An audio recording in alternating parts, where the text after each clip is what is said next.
আছে মাত্র একটি টাস্ক, যেটা হলো আমাদের ওই ভুতুরে বাগানে যে একটি ভুতুরে রিচুয়াল করা লাগবে। তো চলো ভিডিও শুরু করা যাক, দেখা যাক আমরা রাতে 2টা বাজে একটি ভুতুরে বাগানে যে কোনো ভূত খুঁজে পাই নাকি। তো গাইস আমরা চলে আইছি এখন মাঠে জঙ্গলে যাওয়ার জন্য। এখন বাজে রাতের এক্স্যাক্ট 2টা 3।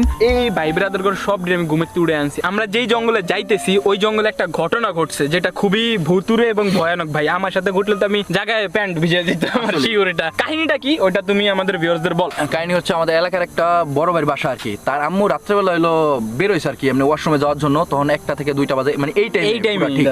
তখন সে ওয়াশরুম থেকে মানে ঘরে ফেরার সময় আর কি একটু দূরে, তা থেকে 10 থেকে 20 মিটার দূরে হবে আর কি সর্বোচ্চ, দেখে যে কি যেন একটা অবয়বের মতো দাঁড়ায় আছে। সে কিছুটা কাছে গেছে আর কি দেখার জন্য যে ওইটা কি এত রাত্রে ওইখানে। তখন আমার কথা এত রাতে কিনলে দেখতে গেছে তার বাড়ির সামনে আর কি, দেখো না চোর টোর তো ভয় তো থাকতে পারে, এই জন্য হয়তো পারে। সে যাওয়ার পর দেখে যে এই যে একটা ঘোড়া তো দেখছো আর কি, ঘোড়া তো